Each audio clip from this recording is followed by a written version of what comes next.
नमस्कार दोस्तों, stock movers में आपका स्वागत है। दोस्तों, आप हमारे चैनल पे नए हैं तो हमारे चैनल को सब्सक्राइब एंड बेल आइकन को हिट जरूर कर लें। आज हम बात करेंगे फोर्टिस हेल्थ केयर के बारे में। इस कंपनी की बात करें तो ये एक हॉस्पिटल वाली कंपनी दोस्तों, फार्मा सेक्टर को बिलोंग करती है। तो ऐसे में इस कंपनी में आज के दिन लगभग 6% 7% की तेज़ी देखने को मिली। तेज़ी के पीछे की अगर मैं बात करूँ तो एक गुड न्यूज़ है जिसको भी मैं आगे कवर करूँगा। लेकिन हाँ, सबसे पहले दोस्तों बताना चाहते हैं कि जो भी रिटेल इन्वेस्टर इस तेज़ी को देख करके इस कंपनी को बाइंग कर रहे हैं तो आने वाले समय में हो सकता है कि परेशान भी हो सकते हैं दोस्तों, क्योंकि इस कंपनी की अगर मैं बात करूँ तो थोड़ा सा आप कह सकते हैं कंसोलिडेशन फेज में ये कंपनी ज़्यादा से ज़्यादा चलती है।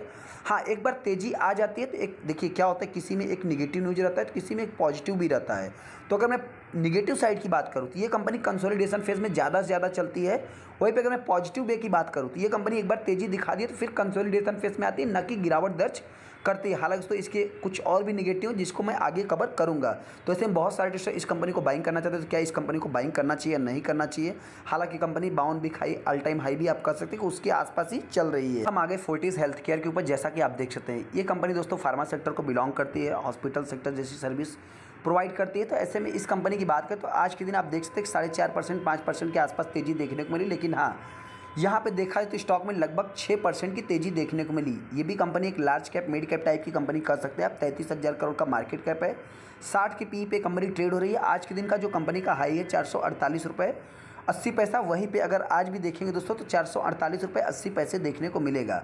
ऐसे में ये कंपनी एकदम ऑल टाइम हाई पे चल रही है दोस्तों। अगर आप इसके मैक्सिमम चार्ट पैटर्न भी देखेंगे ना तो ये कंपनी एकदम ऑल टाइम हाई पे चल रही है, यहाँ पे आप देख भी सकते हैं। लेकिन इसमें एक निगेटिव पॉइंट है दोस्तों। निगेटिव पॉइंट क्या है, तो सबसे पहले अगर आप इस कंपनी के चार्ट को देखेंगे तो यहाँ पे देख सकते हैं दोस्तों कि इसको थोड़ा सा आप निगेटिव वे में ले सकते हैं कि ये कंसोलिडेशन फेस।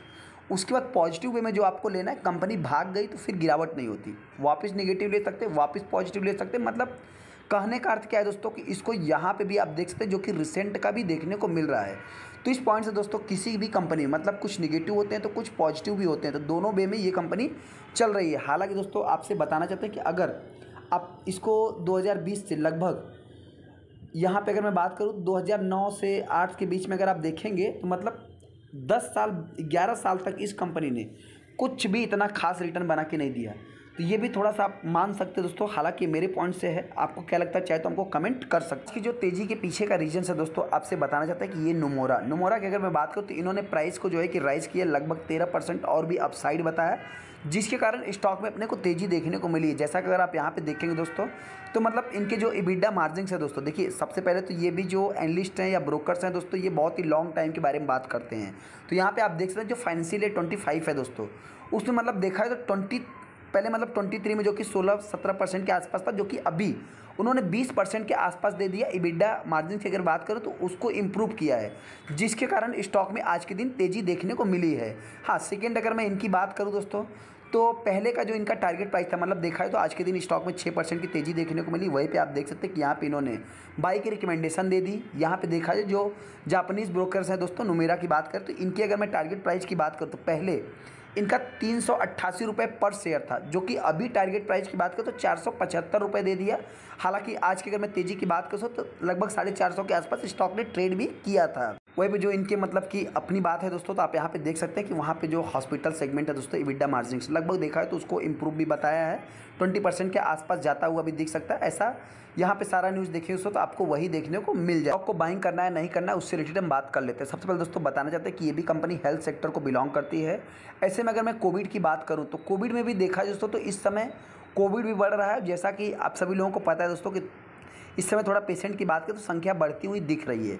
तो इसके कारण देखा जाए तो स्टॉक में अपने को तेज़ी देखने में, और कंपनी के अगर पहले के आप फाइनेंशियल रिजल्ट देखेंगे दोस्तों तो इतना कुछ खास देखने को नहीं मिलेगा। वहीं पे आप ईपीएस भी देखेंगे तो कंपनी का ईपीएस भी आपको डाउन होते हुए दिख रहा है। अगर मैं ब्रोकर्स की बात करूं या नोमरा की बात करूं तो उनके बेसिस पे अगर मैं बात करूं तो कंपनी में के जो इबिडा मार्जिन से दोस्तों कैसे इंप्रूव हो सकते हैं, उन्होंने कैसे टारगेट दे दिया। तो इस पॉइंट से देखा जाए दोस्तों तो सबसे पहले अगर कंपनी की बात करें तो कंपनी बहुत ही पुराने समय से मार्केट में काम कर रही है। पंजाब में भी कंपनी 2001 में कि अपना काम चालू किया था। इस कंपनी के पास नेपाल, दुबई, श्रीलंका जैसे में देखा है तो 36 हेल्थ केयर फैसिलिटीज़ भी आपको देखने को मिल जाएगी। लगभग 4000 बेड का कंपनी का ऑपरेशनल काम भी देखने को मिलता है। वहीं पे अगर मैं कंपनी की बात करूं तो सबसे इंपॉर्टेंट पॉइंट दोस्तों, ये कंपनी के पास जो बिजनेस देखने को मिलता है क्या है, डायग्नोस्टिक बिजनेस दोस्तों।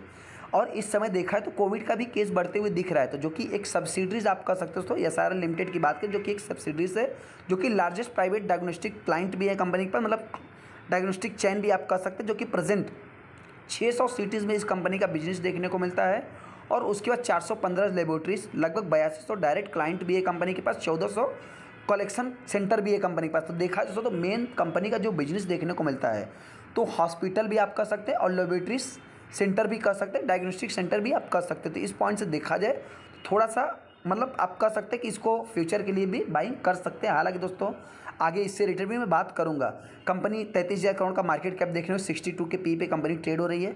ROC ROE देखा दोस्तों तो सबसे इंपॉर्टेंट पॉइंट, बहुत सारे तो सर इस चीज़ को भी देखते हैं। प्रमोटर की होल्डिंग देखिए 31% का स्टेक है। यहाँ पे देखा जाए तो थोड़ा सा आप इसको मतलब डेट टू इक्विटी रेशियो तो थोड़ा आप चाहे तो इग्नोर कर सकते हैं, कंपनी खराब नहीं है। देखिए एक इंपॉर्टेंट पॉइंट, ये सब मैं दिखा रहा हूँ तो इसका मतलब नहीं कंपनी खराब है, कुछ निगेटिव कुछ पॉजिटिव पॉइंट होते हैं, तो उससे रिलेटेड भी मैं आगे डिस्कस करूँगा। तो ROC ROE देखा जाए तो सिंगल डिजिट में आपको देखने को मिल रहा है। इंपॉर्टेंट पॉइंट ये भी है दोस्तों कि बहुत सारे इन्वेस्टर नए होंगे तो वो मतलब कन्फ्यूजन में होंगे दोस्तों कि अभी बाइंग करना चाहिए या नहीं करना चाहिए। तो अगर मैं कंपनी की बात करूँ, सेक्टर की बात करूँ तो सभी ऑल टाइम हाई पे है, तो ये भी कंपनी ऑल टाइम हाई पे ही है। तो कंपनी देखा जाए तो एकदम मतलब कि सेक्टर के साथ साथ ही चल रही, तो कोई मतलब कि खराब बात नहीं, अच्छी बात ही है दोस्तों। वहीं पे अगर मैं कंपनी के सेल्स ग्रोथ की बात करूँ तो कंपनी का सेल्स ग्रोथ बहुत खास नहीं देखने को मिलेगा। प्रॉफिट ग्रोथ भी देखा जाए तो उसी के आसपास देखने को मिल रहा है। कंपनी के रिटर्न ऑन इक्विटी देखा जाए दोस्तों तो लॉन्ग टाइम में अच्छे हो जाएंगे। हालांकि CGR की बात करें तो 50% के आसपास कंपनी ने रिटर्न भी बना के दिया है। हालांकि दोस्तों देखिए प्रमोटर के पास बहुत ज़्यादा स्टेक देखने को मिलता नहीं, फिर भी यहाँ पे एक निगेटिव पॉइंट दोस्तों। निगेटिव पॉइंट क्या है